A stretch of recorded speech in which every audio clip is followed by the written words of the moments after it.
Good evening, everyone. I'm Maria McCulley, the Director of the Cambridge Public Libraries, and on behalf of the Cambridge Public Library and many city colleagues, I welcome you to today's panel discussion, Youth Voices on Gun Violence. This panel was conceived in the aftermath of the shootings in Florida to allow Cambridge youth a platform to speak out about gun violence, show solidarity with the students of MSD and other schools across the nation that have experienced shootings, and build on the national momentum toward reform. Our youth panelists today are from Cambridge Rindge and Latin School, Somerville High, the Community Charter School of Cambridge, and the Marjory Stoneman Douglas School in Florida. I welcome our panelists to tonight's event and thank them for their efforts to shed light on the crisis of gun violence. I want to extend a special welcome to the students from the Marjory Stoneman Douglas School and their teacher, the amazing Lori Edgar, for taking time from their busy itinerary to join us in this conversation. Their presence here is a testament of their personal strength and commitment to change. It is also a validation of the work that their counterparts in Cambridge, Rindge and Latin, Somerville High, and the Community Charter School have been doing to raise awareness on this issue. So far, the issue of gun violence has appeared very difficult to control, but there is hope for the future. That hope lies in these youth and across tonight and also youth across the country whose enthusiasm and dedication leads me to believe that someday we will get a handle on this issue. So I want to thank all of you for joining us tonight to listen to and share ideas with some of our student leaders of today. It's vital that our community come together to discuss the epidemic spread of gun violence in this nation and in our schools. We're grateful to these young activists who so powerfully and effectively are leading this movement to hold us accountable. We should all be grateful to the response of our youth who are fiercely rising to say enough is enough. Yesterday, as a nation, we observed Memorial Day, doing so each year to recognize the tremendous sacrifice of those who gave their lives in service to our country.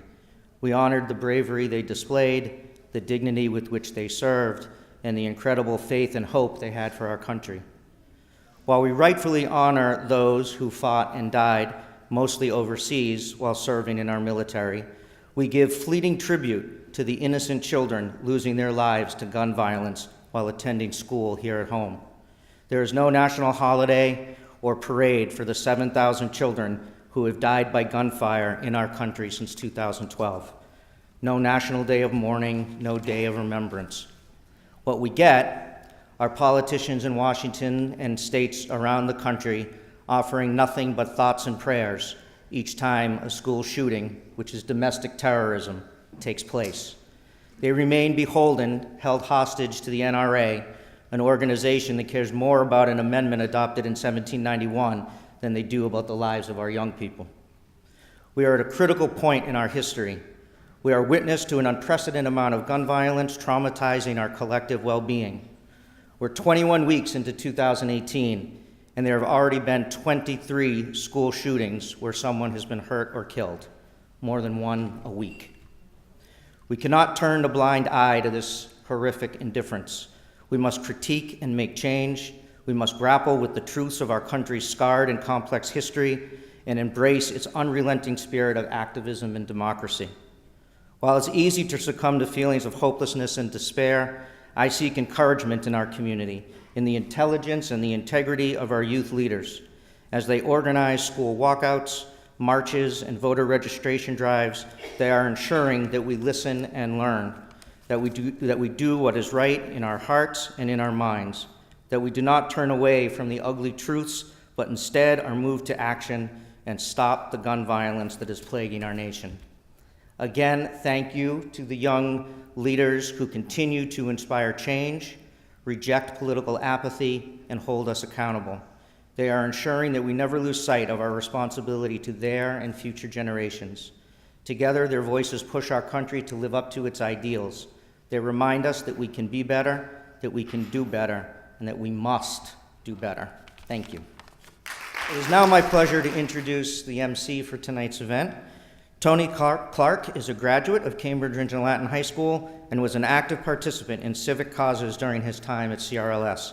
Tony graduated with honors from Morehouse College, New York University, and the City College of New York. Over the course of his career, he has held posts at New York University, the City University of New York, Columbia University, and Johns Hopkins University. Tony has also worked for the U.S. Department of Education, taught for 10 years in the New York City public school system, and has served as an executive for several leading education reform agencies. He is a social critic who has written and published articles that have examined race, culture, and education that have ranged from sharing his experiences while serving as a consultant in Ferguson, while working with school districts after the death of Michael Brown, to mapping out strategies to help teachers contextualize Trayvon Martin in their classrooms. Tony is also a volunteer member of a state task force committed to designing strategies and frameworks to raise the retention and graduation rates of males of color who attend community colleges in the state of Massachusetts. Tony Clarke. I want to be conscientious that some of the stuff that we'll talk about today may be sensitive, some third rail issues. I am not an expert. However, I'm just, like Ms. Hunter allowed me during her time at the high school when I was a student there, I'm just going to help facilitate a conversation.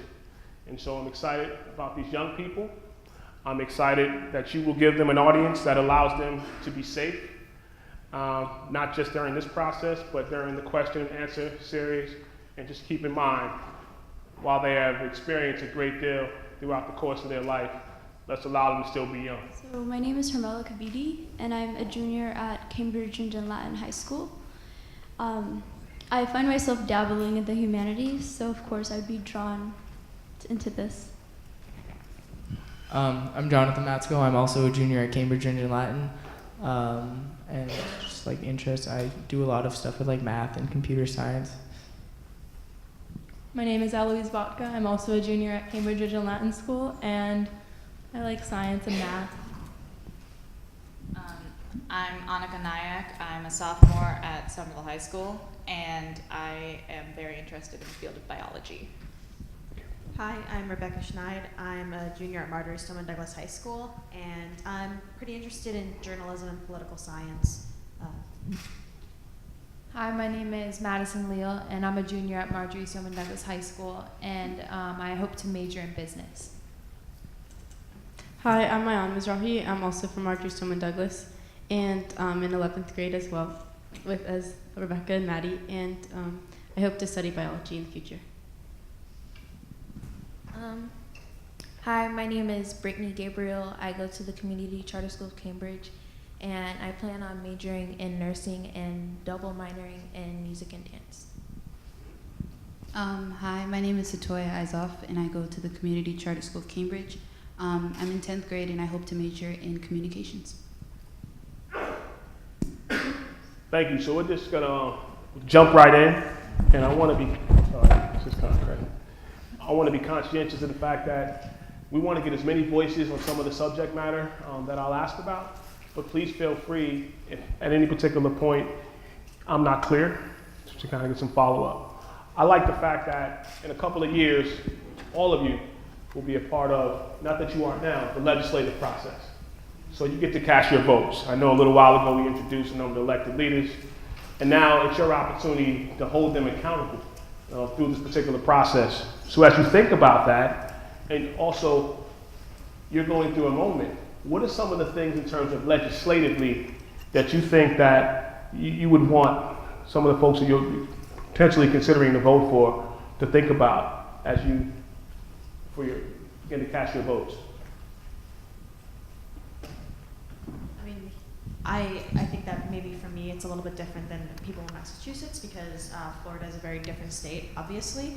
I think that Massachusetts is very different specifically in relation to gun violence and gun control laws and their response to gun violence. I think that for me, when I cast my vote, I'm going to be voting for the people that put our lives first. And I'm going to be voting first. And honestly, it's become almost a single issue for me a single issue vote. Like if somebody is putting money or power over my life, then I don't think that they deserve to be in office. That's pretty much how I'm going to be voting when I turn 18. Obviously, there are a lot of other issues that are extremely important, but if you can't rely on your representatives at all to vote in your interest, then how can you elect them in the first place? Okay, well, I think that, Massachusetts is doing a pretty good job legislatively, and I think that it's important, we might not have as much to change, we can still be taking steps forward and changing things, and we can also be setting examples for other states, because there are states in close proximity that need to enforce, or need to pass new laws, and hopefully we can spark more of a change. And just to kind of provide a context, some of the young people spent some time, some legislators today, that looked at some of the issues, particularly as it juxtaposed and dovetailed some of the gun laws in Florida and that of Massachusetts. And as you think about that, from a national standpoint, what should be the messaging, and how we kind of address this issue to young people throughout our country and to the adults to get really galvanized, because as we all know right now, we're in a moment, right? But how do we make sure this moment is a continuous moment? I think that the decision that all of us want, or the message that we want everybody to see, is that this has nothing to do with whether or not you're Republican or whether or not you're Democrat. It has everything to do whether or not you believe that children have the right to live. It's an American issue. It's not a Democrat or Republican issue. And I think that that's something that's really important, because there are so many conservatives and Republicans that support us, because they understand where we're coming from, and because they understand the power of a gun, and they understand that it is important to therefore regulate it to an appropriate extent. And I think that also federally, something that we want people to understand is we don't want to take anybody's guns away. We don't want to take guns away from law-abiding citizens. That is not the goal, and that has never been the goal. So I think that that's something that should definitely be portrayed, federally. You're shaking your head. You want to add? Oh no, I just wanted you to repeat your question because I was sort of a bit confused, but I did want to speak more. So essentially, the gist of my question is, now this is an opportunity to talk about gun violence or just guns in our country.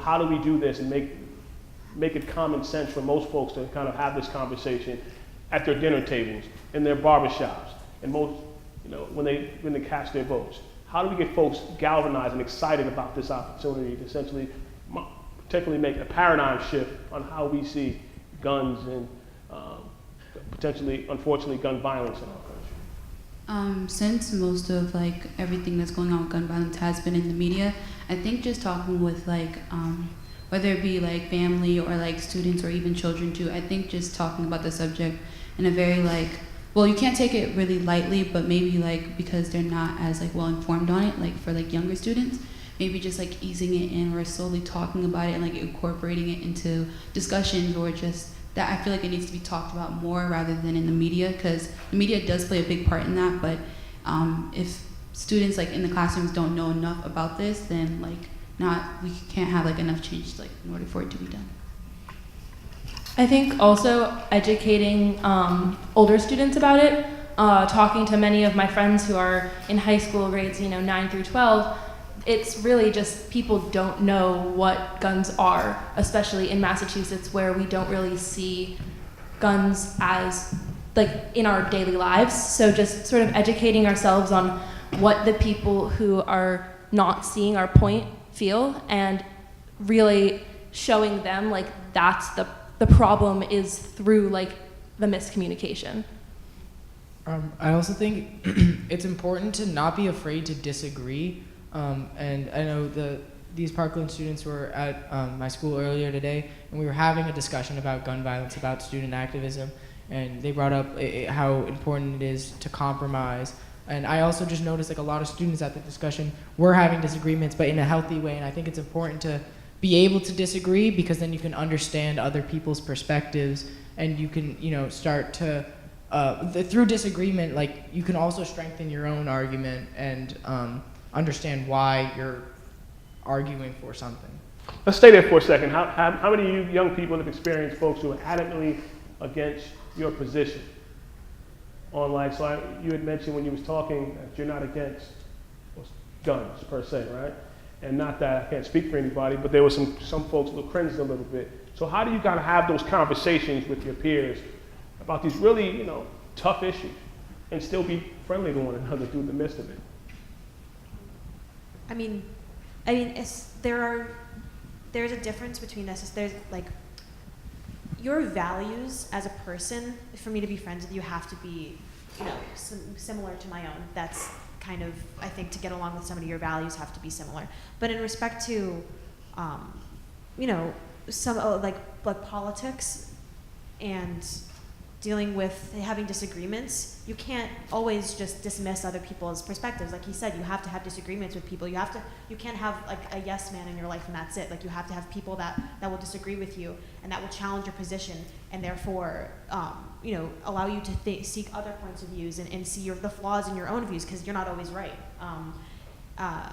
Yeah, and I think that it's really important for you to speak with other people and have friends that are going to disagree with you and try to see how you can improve your ideas. I think that in dealing with people that disagree fundamentally with me and like my values and the way in which we treat each other, that's a completely different topic.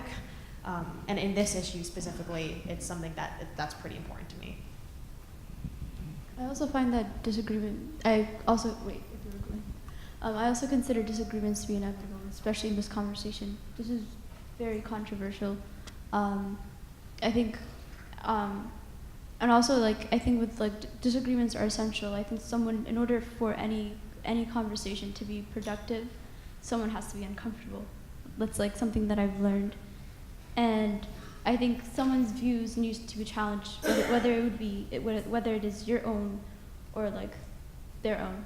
And I think that's just essential for any sort of conversation. And I think I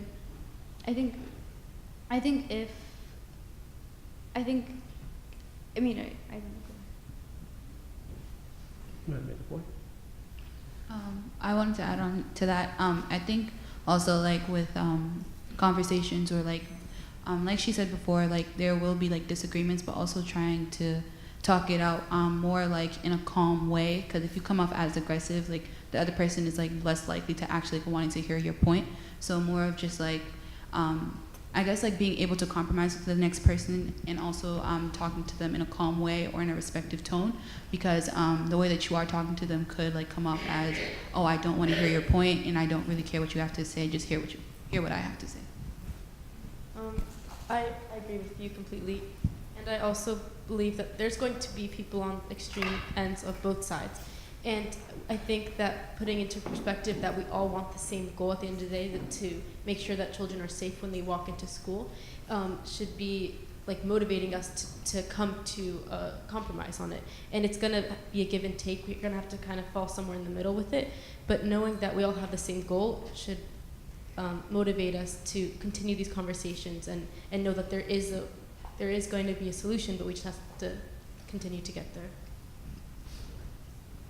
I was gonna say that like I feel like even though you have your own point of view on something, I feel like that it's important that you listen to other people's views, even if you might necessarily like agree. You might not agree with them, because what they might have to say might, I don't know, like it might help you, or it'll open your eyes to seeing what's more important or something. So like it'll help you come with like a compromise that'll come with like some type of like can't find the word, but like it'll just help you find an answer to what you're trying to both end. And like at the end of the day, like people on both sides of the spectrum have to come together and they have to meet with one another, because like the reality is that children are dying in our schools, and that's not a normal thing, and we can't have any more children dying in our schools, and I think that's something that we can all agree on. And I think, honestly, one of the most important parts when disagreeing with another person is that you're both well informed about what you're disagreeing on. So I think when going into a conversation with someone that doesn't necessarily see something the way that you do, paying attention to what exactly they're saying they disagree with is a very important part of that conversation. And understanding that not just necessarily, I don't believe you, but like, why do you feel that way? Because the why is the most important part of their argument and of your own argument, because that's what builds the change, is understanding the why behind things.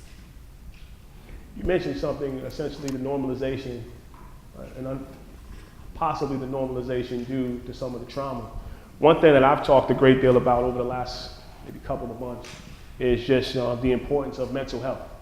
I've talked about my own experience with therapy, and it's been very cathartic, for me, and understanding and acknowledging that I've had my own levels of trauma, and I may not even know I knew I had. I can only imagine being in the midst of the internet, other school, the onslaught, and even the ways in which I try to be sensitive to how we've kind of communicated today. One of the things in which we met earlier, I wanted to provide folks with a level of space so that they can have clarity and eat pizza. And I don't eat any pizza. I don't need any. But just how are you taking care of yourselves mentally? And are your schools, or do you think our schools need to do a better job of kind of being cognizant and conscientious of just your mental health?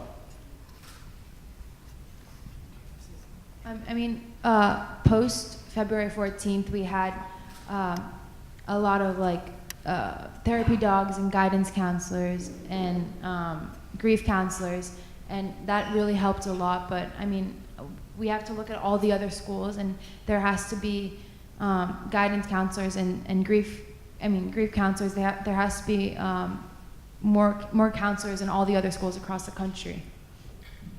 I think that also it's important not to wait for a tragedy to happen to start bringing in counselors and talking to students about mental health. It's important to have those resources available at the school during school hours for free, and making students aware of it, because frankly, everyone can benefit from talking to therapists, from seeing counselors and trying to understand their emotions and feelings. And I think it's important to talk about that. And I find that a lot, if a student specifically talks about stress or anxiety or something, a lot of it is worsened. A lot of it is amplified because of school, because of the stress of homework, the stress of getting into college, SATs. And I think it's important for schools to acknowledge that as well, and try to work on ways to reduce that stress. Also, a large majority of gun violence is due to suicides, is due to gang violence, is due to, obviously school shootings.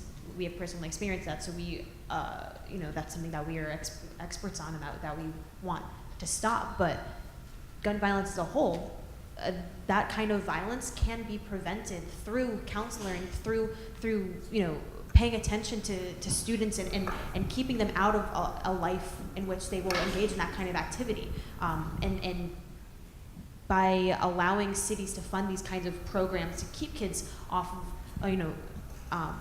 stopping themselves from entering that kind of life, or having the kind of mental health that would lead them to do something to themselves or to somebody else, that's essential. Although we have been focusing on guns, obviously this was a systematic failure on all levels, on every single level, not just in relation to guns. And so it's important to, while it may be overwhelming because of the failure of so many different things, it's important to look at each of these issues and not overlook any of them. And when going to Tallahassee and to Washington, D.C., what we've been focusing on is 3 pillars. It's been gun control, it's been hardening of schools, and it's been mental health. And while hardening of schools is important in making sure and keeping students safe, it's not the end of gun violence. There are so many other places in the country, and while we want to keep kids safe in schools, we want to keep everybody safe. We want to make sure that people don't have to deal with gun violence on the streets and gun violence everywhere. So I think that those other 2 pillars are extremely important as well, in keeping people safe in everywhere where gun violence is prominent. I think it's also important to know that just because you're for like gun control doesn't mean you're against mental health. Like you can be for all of the things and want to implement all of these different tiers into laws and continue with that, because it's not either or solution. It has to kind of stem from all three of them, or two, or how many. We just need to do something. Like, I mean, yeah. I think it also ties into, while guidance counselors are incredibly helpful, building a strong school community is also incredibly helpful. Having a safety net is one of the most important things in a person's life. Being able to have people that you can talk to if you're having trouble, and that doesn't necessarily mean at school or even at home, but just in your community, that can save you. And having your school be a place where they emphasize building that safety net would be revolutionary in terms of just mental health and overall community wellness, I think. I agree. I think that like not only should schools have more like guidance counselors and way to like reach out to like the students, I feel like not only should the students come to like the teachers, maybe like the teachers should come to the students and be welcoming to them so that they know that they can come for them to help. And not only like the guidance counselors, like it could be like teachers that you're close with, knowing that like if you need to talk to them about something that's going at home, or like I don't know, whatever that you're going through, like just knowing that you have somebody to talk to who can like actually take the steps to help you get better. So you guys probably have seen like this thing on social media, what students are worrying about versus what they're actually worrying about, where it's like homework, et cetera, like homework, SATs, that's what students should be worrying about. And then like what they're actually worrying about is like gun violence, but like the thing is like something that we don't really acknowledge is that students are worrying about both. It's super, I think like being a teenager is like the most stressful like part of your life, because it's like you're making decisions and they're going to impact the rest of your life. And so it's like, I might be, I don't know, what I do today will impact the next, like, the subsequent years of my life. And then, but then at the same time, there's a possibility that I may not even have those years. Like, it's pretty, like, I think it's, like, something that it's really under-acknowledged is that it's super stressful to be a student. And it's, like, even, like, I think it's, like, even, like, seeking out resources. It's, like, Cambridge is a really wealthy district. And so, like, we do have resources for mental health. But it's like there's like some level of stigma to reach out, and it's like yeah, and so it's like there's a lot. I think the something that's not acknowledged is that I mean I think it's like there's a I think something that we don't acknowledge is that we're already breaking we're slowly killing our students, and especially like with gun violence, it's like there's gun violence. I think, like you were mentioning, gun violence in the streets, gun violence in the schools. I think overall, it's just being a teenager is really stressful. There's not a strong. I think it's just. I don't know. I mean, I can go on. To put for some perspective into that is that we as teenagers were already stressed about our lives. We've already had like so much on our plate, and then February 14th happened, and my life has become infinitely more stressful. If that was even, I didn't even think that was possible before February 14th, but my life has become a new level of stressful, where I'm not just dealing, and it was I wasn't just dealing with school. I was dealing with interviews. I was dealing with trying to make change. I was dealing with my own personal trauma. I was dealing with things upon things upon things upon a responsibility that I felt to reach out and to try to make a change, and nobody should have to deal with that. No child or adult should, but especially somebody that's already in the most stressful part of their life, where they're trying to figure themselves out, and then to have this kind of stress put on top of them. That's really the reason why we're doing this in the first place, is to make sure that nobody has to go through that again. Nobody should have to, not just worry about SATs, but also worry about if they're going to make it through the day at school. That shouldn't be something that happens.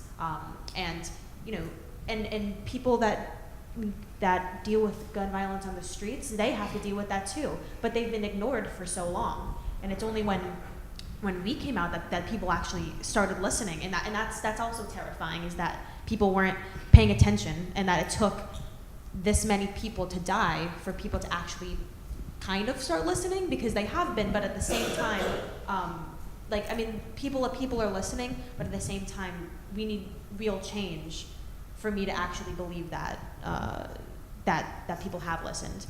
And before me, Rebecca, and Maddie, we would speak to some schools, and we would say, Columbine took Sandy Hook, and now it took Stoneman Douglas. But now I have to say that Stoneman Douglas wasn't enough, Sandy Hook wasn't enough, and Columbine wasn't enough for people to start talking, because now Santa Fe also happened. And it's going to keep on happening until we start implementing these common sense gun laws, or we keep on implementing these laws. We keep on talking about it. We're not really doing a lot of action, and that falls on the hands of our legislators and our congressmen. And we as students and we as a community have the responsibility to push them to do that. And they're not going to do it unless we tell them that we're not going to vote for them, or that we're not going to stand with them until they push for this. Our legislators need to know that they vote, that they work for us.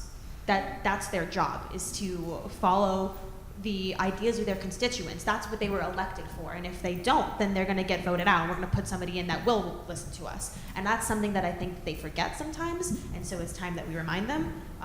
And like what my aunt said, what she was saying is, now we have to say that Stoneman Douglas wasn't enough, and that's like heartbreaking. Because when this happened, we were all like, finally, people are listening. Stoneman Douglas is going to be enough. That's going to be what gets people to start moving. But it's not. It hasn't been. Santa Fe, 10 people died. The cameras were there for 2 days, and then they left. And people didn't pay attention. And you can't say that Stoneman Douglas was enough now, which is heartbreaking for us, because that's all that we wanted. That was what we wanted. I mean, like, I wear my Never Again pin every single day, but yet it is happening again and again and again and again and again, and you can't really say that like my aunt was saying, something needs to happen. Anything. You can't keep doing the same thing over and over and over again and expect anything to change, because it's not, and it hasn't been. I also want to add, going back to the thing about mental health and teenagers being stressed, I think it's really important for parents and educators to acknowledge when teenagers are talking about this. I know a lot of people are reaching out. They're asking for help. They're saying, this is stressful. This is too much. I need resources. And people are like, oh, you'll get through it. We all had to go through school. We've all been there. And that's it's frustrating, because it's downplaying the stress that we have to go through, and it makes us feel like, if I'm finding this stressful, I must be doing something wrong. And I think that's really sad, and I think that's what plays into stuff like this, because then we do have to think about things like school shootings in the streets, things like that. And it's just really sad, and it's really frustrating, because I hear a lot of people using age as an excuse to not listen to someone. And that's even more frustrating, because it's like, we're reaching out, we're asking for help, and you're not taking us seriously. I mean, I think going off of what Jonathan said, we're the next age of voters. I think in the next presidential election, most of us, if not all of us, will be able to vote, and that's not counting the next midterm election, and as well as many other state and city elections that we will be able to vote in. So not listening to us is just like the opposite of what's going to help you, because we will be there. We had a voter registration drive at our school, and it was like more than 50 students registered or pre-registered to vote. Students want to be there and want to show their voices, so not listening to us now is just gonna make it harder for you in the next 2 years, 3 years, 4 years. And the argument that you're not old enough, the argument that we're not old enough to have an opinion is the weakest argument that you could possibly have, because if the only thing that they can say about us is that we're too young, then we're obviously doing something right. If they can't even argue against our position, then obviously we're saying something right. And at the same token, if we're old enough to be in the line of fire and to be fired at, then we're old enough to be upset about it. And so, that argument in itself has no validity. And every single activist, and every single political campaign, and every single movement that has come out of this country, the people that bore it, the people that started it were our youth. It was the people. Alexander Hamilton was 18 years old when the American Revolution started. He was there. The people that started the civil rights movement, the Greensboro sit-ins, the people that made these movements successful were youth. And maybe it's because of our naivety, maybe it's because we don't have jobs necessarily to worry about. But whatever it may be, that's what keeps the movements going. Yeah. And like you said, we're the future. So it's and something that David said is that we will outlive you. So that's that's what he said to the NRA, and that's true. Is that whether you like it or not, we are the people that are going to carry this country on. And so it's important for us to be involved, whether or not we have views that you agree with or not. Getting involved in politics is essential. You want to switch seats? You raised a point I think that we need to kind of touch base on, is that the fact that gun violence has plagued communities of color for years. And now we're at a moment, for good, bad, or indifferent, where we can bring this conversation because it's impacting communities that are not of color and are, quite frankly, more wealthy than the communities that they've ignored for history, for years. So how do we use this moment to not only talk about the tragedies and unfortunate events that are occurring in schools, unfortunately, far too often, to acknowledge the fact that these issues have occurred in minority communities for years to deaf ears? I think with communities of color, what's disheartening is that the fact that the people who are responsible for the lives of the people are the ones who are perpetuating this. Especially whenever I talk about gun violence affecting communities of color, it's usually police.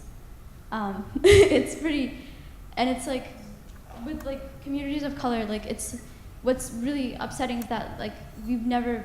I think I'm actually part of the Black Student Union at Cambridge, Rindge and Latin, but whatever I say won't be reflective of their opinions. That being said,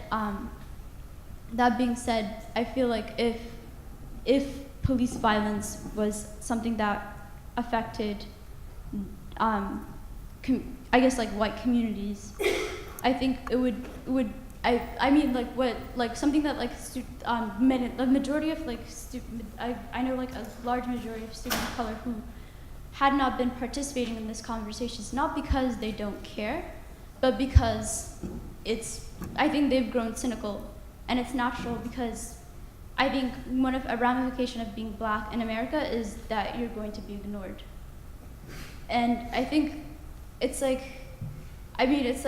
to even participate in it, students of color have to see this movement as I guess they have to strategically move into this thing in order for gun violence affecting their communities to be addressed properly.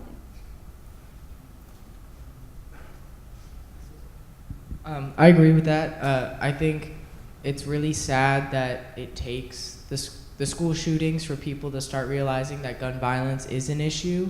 And I think one of the things that we've learned more about, at least at Cambridge, Rindge and Latin, for us organizing things, one of the things we've learned more about and tried to open up more about is broadening our focus, not to just be about school shootings, but to be about gun violence in general. The whole point is that we want to stop gun violence and not necessarily school shootings. And I think it's a really tricky thing to navigate, and I don't think it's going to be fixed anytime soon, that people of color are going to get ignored, and I think that's really sad.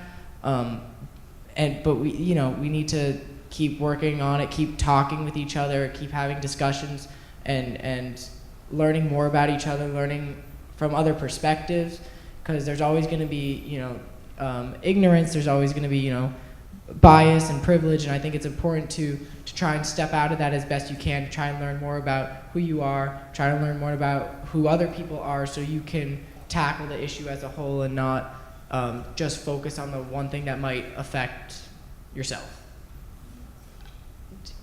Okay. I think it's also, we need to perpetually acknowledge whenever having a conversation about gun violence, the fact that this is not new. I think every time that there is a conversation about this, it should never only address one part of the issue. When you're talking about an issue as broad as this, you should acknowledge all parts of the issue. However, acknowledging it is not enough, right? When we have these conversations, and we have been having these conversations since the Parkland shooting specifically, we've been acknowledging it in the media as much as we can, but acknowledging it and then leaving it as an acknowledgement in kind of the sub-points is not enough. When you ask legislators to act on this issue, we can't ask them to act on just mental health. We need to ask them to look at the issue as a broad topic and to look at it as something that they need to address in more than one community. So when asking a legislator to look at gun violence, we need to specifically point out the communities of color that are affected, because saying gun violence is not enough.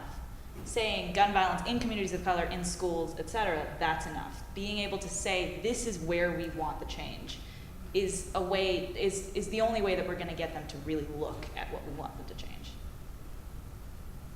Yeah, and although the spotlight has kind of been on Parkland in the last few months, it's vital that we also incorporate the voices of the students in Chicago or the students in South LA that suffer from gun violence on a daily basis. And I remember a student from Chicago at the March for Our Lives in DC, he said, everyday shootings are everyday problems. And I think it's incorporating that it's vital that we give a voice to all of these communities that suffer from gun violence on a daily basis.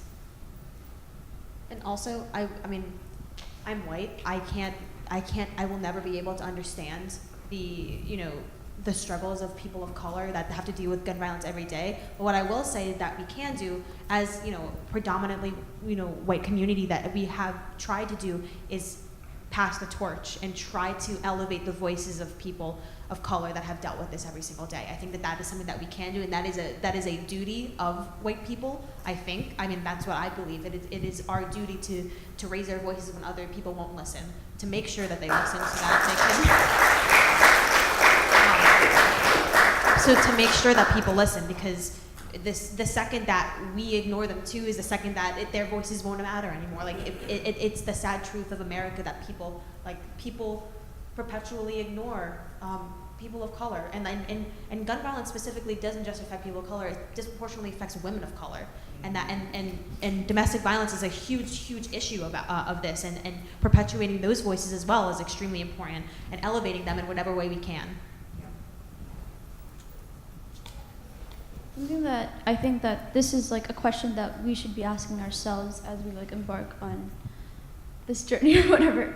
But I think what we should be asking is, how do we incorporate people of color, the voices of people of color? I think that's something that I don't think any of haven't figured out. I feel like there's not enough outlet. There's not enough. I think for a majority of history, people of color have been, I guess, not even a majority of history. Let's not go back in time, but at this moment, people of color are, I guess they're deliberately ignored, and so something that something that as allies, something that you should be asking is, how do we incorporate the voices of people of color, and how do we steer the conversation towards domestic violence? How do we steer the conversation towards police brutality? This is not something that we acknowledge. This is not something that we use one line to acknowledge and then check. We talked about it, but it's something that we should be. I think the fact that when we talk about gun violence affecting communities of color, there's a separate movement, and that's, I guess, mainly because communities of color do not feel welcome, and I guess people of color. I'm not going to speak on every, but I feel it's very unwelcoming, especially there's, even if you talk about Black Lives Matter, They get negative press. They're violent. That's what like the media says. Like it's by default. Like I feel like the minute you put like someone black in this, it's just I just really want us to keep talking about this, and I really want us. I think this is like something that we should be discussing and something that should be like consistent. Yeah. And I think that's really important to sort of go back to, this is, I mean, we're still children. Like, our childhood should be filled with the history of Black people because it's such an important part of our history. And I think including more of that in our curriculums and in our classrooms is, you know, it's where a lot of what we learn, you know, even if it's not the facts that we learn, it's the mentality that we do learn, and it's the mentality that we'll take away from it and that we'll bring into our adult lives. So I think to really continue gaining the voices of these like people of color, we need to just keep learning about it, and from young ages learning about slavery and how awful it was, and reading books by authors of color, and just really broadening who we hear from and how we learn and what we learn about.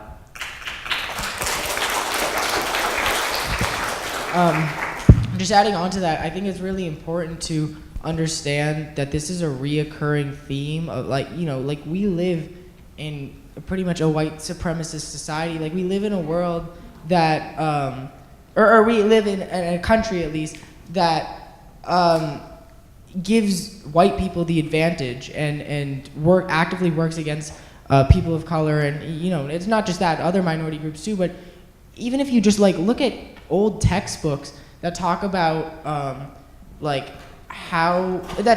how our ancestors came to this country, it totally downplays Native Americans being kicked out of their homes and talks about it like it was a compromise, you know, which it wasn't, you know.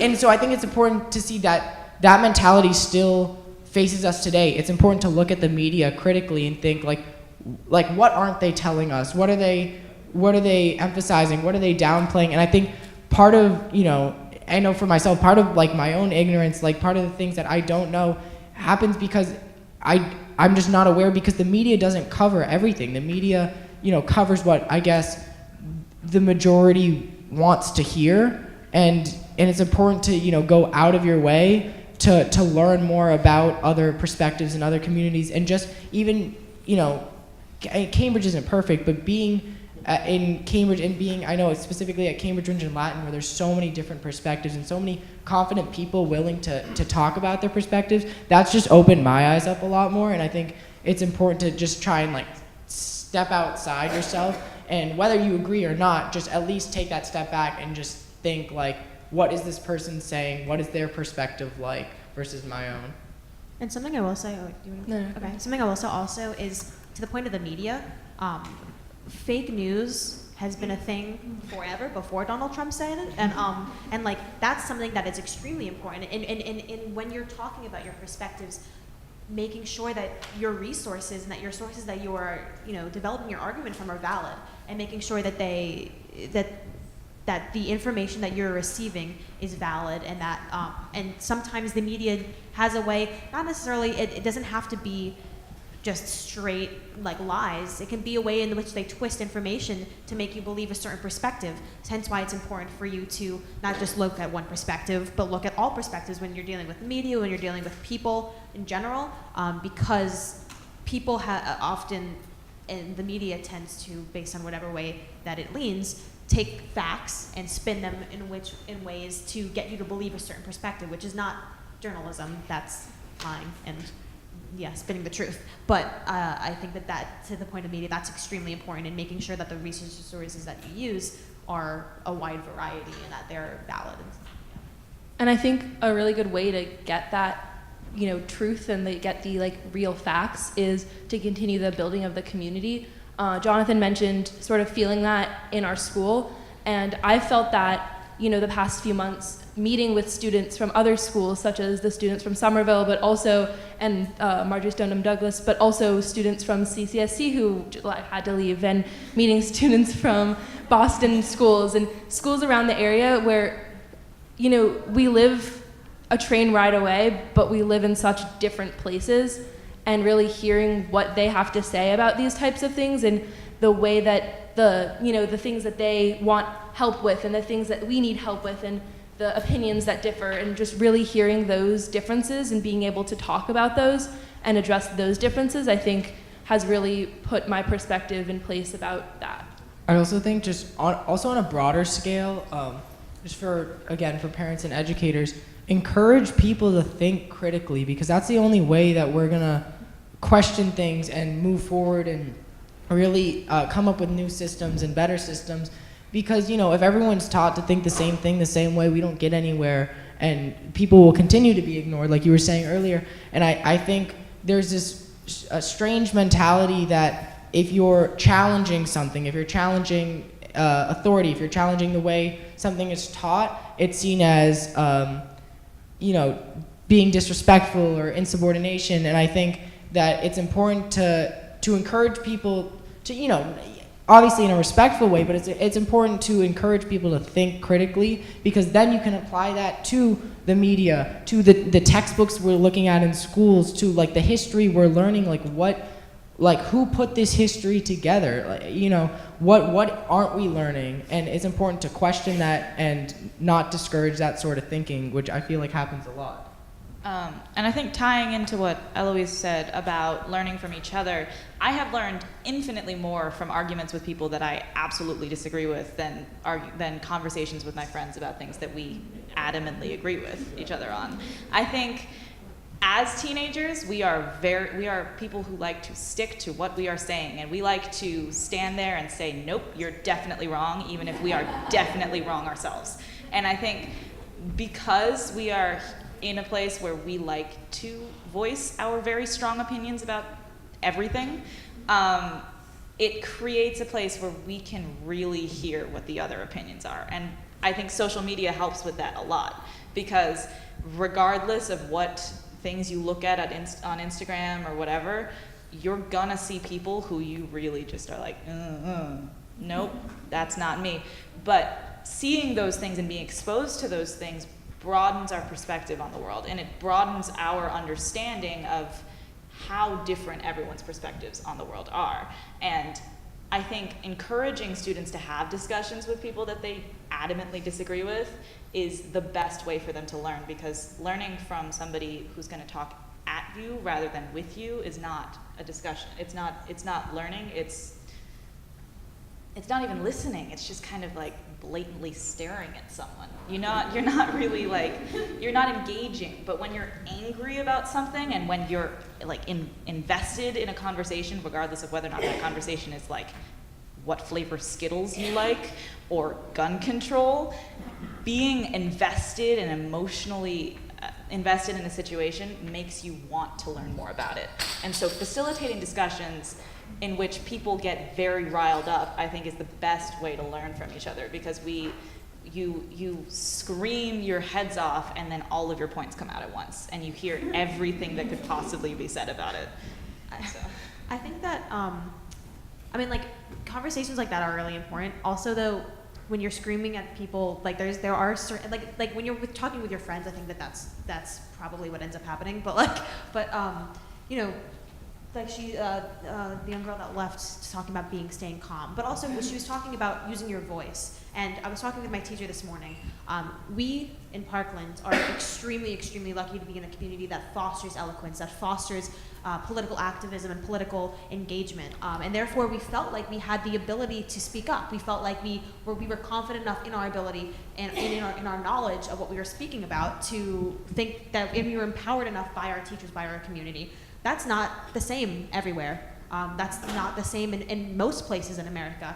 And likely it's also in places with people of color, because they feel that they aren't empowered by most of the rest of the country, or either communities, or whatever that may be. But it's really important to empower young people for them to have these conversations, because if they don't feel like they don't feel confident in their abilities, and they won't speak about it at all. And also, she talked about social media. That is a powerhouse. That has been our powerhouse in this movement. That is what began this movement in the first place, was our ability to utilize social media to our advantage. And so as a young person, the first step in getting involved in this stuff is honestly getting on social media and looking at various perspectives. Because the ability to connect with somebody halfway across the world or the country, and organize something that can be across so many different states is so important in galvanizing a movement. I've often felt that social media shrinks the world, right? And so you've mentioned it a great deal. How have you guys told your story through social media? Can you guys talk a little bit about, in terms of told your story as an activist, how you've talked about some issues in terms of what you expect from our schools, but how have you told your personal stories to make this galvanized? I can't speak for I guess a story, like what happened in Parkland, but as just for organizing events, getting in touch with other students. I mean, this all happened for us, at least, because of social media. Our ability to contact students and say, we're gonna black out, wear all black, to show your support, to walk out, to do this, to do that, is all because of social media. Our ability to get in contact with Somerville, our ability to get in contact with the Marjory, Stoneman, Douglas students, that was all because of social media. And it does have its negative effects, but specifically in activism, I think it's so important because it gives you a huge platform to reach out to the world for anybody to see. And if you get one hashtag trending, people are gonna see that. And I know that, I think a few days after February 14th, we all set a live stream on Twitter at 3 p.m. to tweet hashtags, or it was the next day. And we all tweeted hashtag never again at 3 p.m. and it went viral. And it's these tweets and it's these posts on social media that really catch people's attention, and that's really where we share our voice in today's world. And it's really important that we utilize it to our advantage. Honestly, I can't obviously speak for everyone, but I know at Somerville High School, our first walkout was planned entirely over Snapchat. We posted on our stories and we screenshotted things, and everyone who walked out, most of the people who walked out that day knew because they had so-and-so on Snapchat. And we were on break when they planned it. That's true, we were on break when we planned it, and we didn't actually see each other, it was entirely over, Snapchat. And I think that ability to communicate with each other in such a quick little blurb about whatever you're talking about is so powerful, because it also means you consolidate what you're doing. It means that you are more to the point about what you're doing, because you can't have a long speech where you speak to the world. You have about a certain number of characters, like on Twitter, to say this is what we're doing and this is why we're doing it. And I think that is a very powerful thing to learn. And I also think that it helps a lot because it's such a normal part of our lives. We're on social media all the time, including in class, despite what our teachers would love. But being on social media so much and having that be so normal for us means that when people use it as that platform, it doesn't seem like something that's out of reach. It seems like something that we can get a grasp on, that we can go out and act on, because it's shown to us in a form that we're so used to. And because it's so normalized, it allows us to say, yeah, I could do that, and pass it on. And being able to pass that on and do it in a way that isn't scary necessarily or over dramatic is a very powerful tool, because it allows us to see each other and not necessarily, we don't have to go out of our way to see these things and to understand what people across the country are saying about them. Also, something that people do often, they did it in my school, is that they would do letter drives to send to congressmen, and that's really great. Something else, though, I was talking to my Congressman Ted Deutsch, and something that congressmen pay attention to now is social media. You tweet out at your congressman and at your, like, over and over and over again, they're gonna pay attention to it. They have analysts that look at that stuff. They actually do look at social media. And if their constituents are saying things on social media, like he said to my face that they actually do look at that, which is pretty crazy. But I mean, to the extent, I mean, social media is the mass production of these ideas. That's what it is. You're mass producing your ideas and sending them out into the world. And you can take, you know, these small clips of speeches of politicians, of our stories. I can tell my story on February 14th in however many characters, and that mass production is so, it has changed the nature of our world. And to that extent, though, it's also very important to make sure that those 240 characters doesn't diminish what you're saying, and that it doesn't that's not holistic of what you're saying, that there's more to it, that it's not just 240 characters and then that's it, because then that can be problematic in making sure that people get the whole story.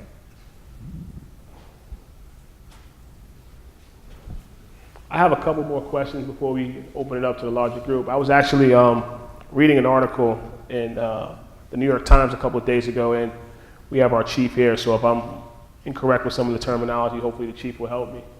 And it looked at the city of Chicago. They had a triangular relationship between the schools, the police department, and a number of mental health providers. And it was a fascinating article. If you get a chance in the New York Times, there's some videos that are connected to it. And it shows up to like 500 different passageways the young people go to school. So essentially, these young people, every quarter, they're being trained on how to walk to school, on how to prepare for what may be ahead of them when they get to school. And essentially, this program is looking at the idea, working with law enforcement, working with the schools and other third-party entities around how do you create a cheerleader for the young people who are coming from these communities going through these passageways. So I say that to ask this: in your respective schools, do you have cheerleaders? Is there an adult you can go to who kind of supports you and you feel comfortable with, or you know, who are the cheerleaders in your community, and what are they like? And you know, and if you don't have one, what do you think that they should get? You know, that individual should embody. Well, I know at Somerville High School, more often than not, our cheerleaders are the teachers that we've made personal connections with. And it's not stressed how important that is, but it really, really is important. Being able to see a teacher and go, oh, I really just love their class, is so important. And I think they're really the people who are there to advocate for us when we're at school. We have all these administrative people and we have guidance counselors, and all of them are fantastic, and they do honestly care about us, but they care about us more as a student body than they do as individuals, because they don't see us as individuals. And it's not a fault onto them, it's just that we don't have as many of them, and there's a whole lot of us. But teachers have more time with each student, and they have, you know, however long your class periods are. I know ours are about an hour long, but they have an hour long with 20 kids. An hour with 20 kids is enough to build a relationship. If you have 4 classes a day, and if you make that active effort, you can have a solid relationship with students. And I know that that's the case with a lot of people at my school. And I think that being able to acknowledge and to enforce that teachers should go out and make those relationships with students is like incredibly important. Because I know that they're the people that I feel the most supported by at my school. I feel the most supported by people that I walk into class and see every day, rather than people that are there and technically put in place to help me. I feel more connected with the people that I spend so much time with. I know that at Rindge, the only reason we were able to get stuff done is because we had teachers telling us, do this, or telling us how to do certain things, giving us advice. And I think it makes it a lot easier to organize something or to speak up about something if you know you have someone, I guess an adult on your side, because it's intimidating to try and tackle a subject and that, and it, like, for an entire administration, like in front of them, to do something. But if you know you have an adult, if you know you have teachers on your side actively saying you need, like, do this, like, and telling you, because they went to school to to do what they do. They're in that field. They know, they know how to talk to administration. They know, what will go over well, what won't go over well, how to approach different situations. And I think having someone on your side to advocate for you, that works for the school, that can do that, is really important for not only boosting our confidence, but also just like harnessing our voice and learning how to use it and not being afraid to use it. And I mean, we came here with our English teacher. We came to speak to people about gun violence with our English teacher because, and she's our cheerleader, and so are so many of our other teachers. They've been supporting us through this fight that we've been going through because, and maybe partially it's because they went through it too. Exactly what we went through, they've had to deal with, and maybe they haven't been focused on as much. But the teachers have gone through the same kind of trauma that we have, if more so, because there are teachers that were in that building that put their lives on the line. There's teachers that died for their students, and that just shows how underappreciated our teachers are in our country, because they do so much. They do so much to cheerlead their students and to make sure that they feel like they're appreciated in a world that often doesn't appreciate them, and like it doesn't appreciate the teachers, and like that they go out of their way to make sure that their students feel like they have somebody. Yeah.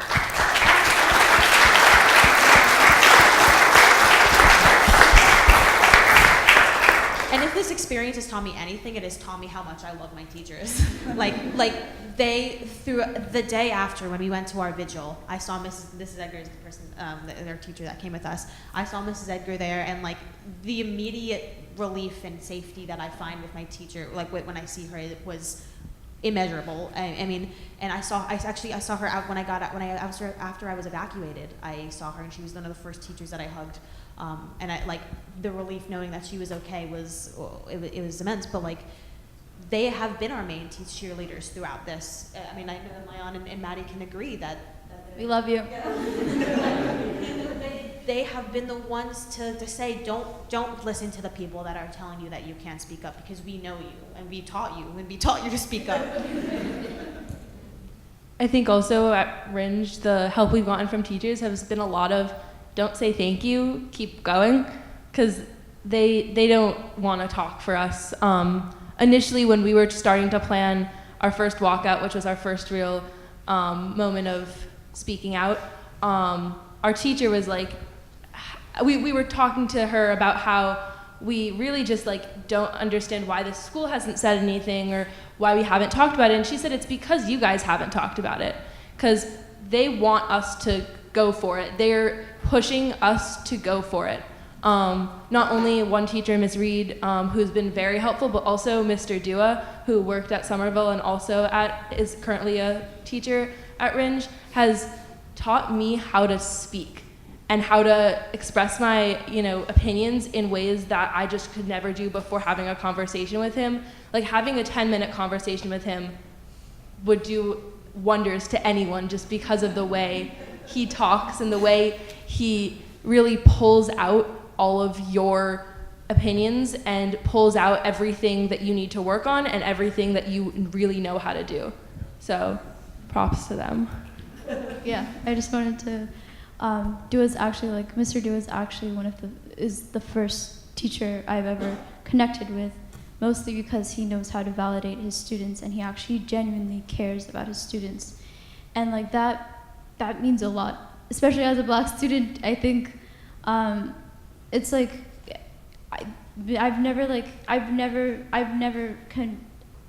do well in school, but I've never connected with a teacher. And he's not, mind you, he's not even my teacher. He's like a faculty advisor in the Blacks. He's like a faculty advisor in a club that I attend, and he's honestly the most helpful teacher at Rindge. But we can talk. This is a whole different thing, and we can talk about that some other time. But yeah. The last question I have before we open it up to the audience is, how active will you guys be in the midterm elections and the next presidential election? Midterms, that's where our eyes are. That is the next part of this. That is where everybody's focus should be. It should be on midterms. People underestimate the importance of voting in regional elections so much. It is so incredibly important because you can't complain about the way that our laws work if you don't vote on the people that are making those laws. You can't argue that you know, the things that are going, the laws that are in place in our country aren't adequate when you won't even pay attention to the people that are going to be involved in the process of making that. So that's why midterms are extremely, extremely important, possibly even more important than the presidential election, because Congress, the amount of power that our federal Congress has is incredible. And so that should be where the focus on. And I was talking with them today, with the Somerville students and also with, at your school this morning, about making sure that you have kids, you have transportation to voting booths. You can't just register to vote and then not go. You have to, and that's just the bare minimum, you know? Like you have to be able to go to those voting booths and go to colleges and tell this college students, there's so many colleges around here, to go and vote. So yeah, midterms is the focus at the moment.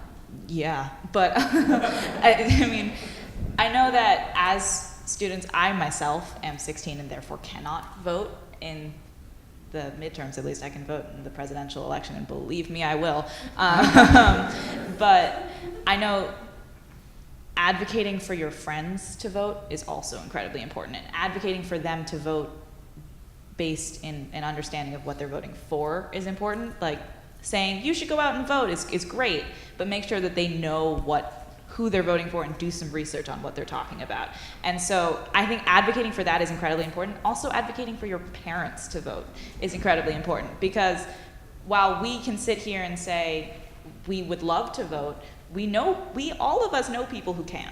Even if they're not students or teachers or people that we can influence in that way, when we go home to someone who can.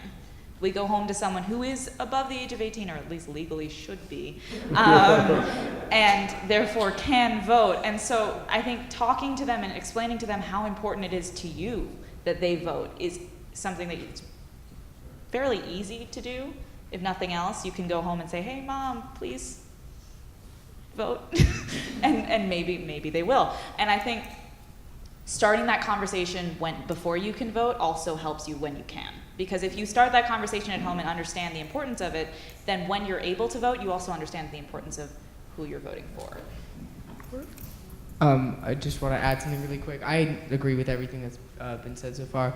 I know we're definitely focusing a lot on midterm elections as a point for moving forward. I know the focus, previously was on the ERPO bill, but that now got passed. And so I guess the point is to keep the momentum going and showing that even if you can't vote, like, you can be involved in some way. Students who have their licenses, you can drive people to the polls. You know, we can raise money to get buses to take people to the polls. We can just do so much as to educate ourselves or educate our friends, because I know there will be a large portion of students, at least at my school, who will be able to vote in the midterm election. I personally won't be able to, but like, the point is, you know, getting your friends, getting people you know to vote, or just, like I said, student drivers, drive people, just supporting people in any way you can to get out there and be politically active and aware. And also I wanted to add that I know Massachusetts has very strong gun laws, and compared to that of Florida, and I wanted to stress the importance of your state serving as like a role model for all other states to follow, and setting the precedent to promising a better tomorrow for the future of America as a whole. I'm proud to be from a state that seems to kind of get it in a lot of ways, and I think that we can get a lot better, and I think it's really been great to hear you guys talk about not just gun control, but making us think about things from a common sense approach. So I thank you for being here.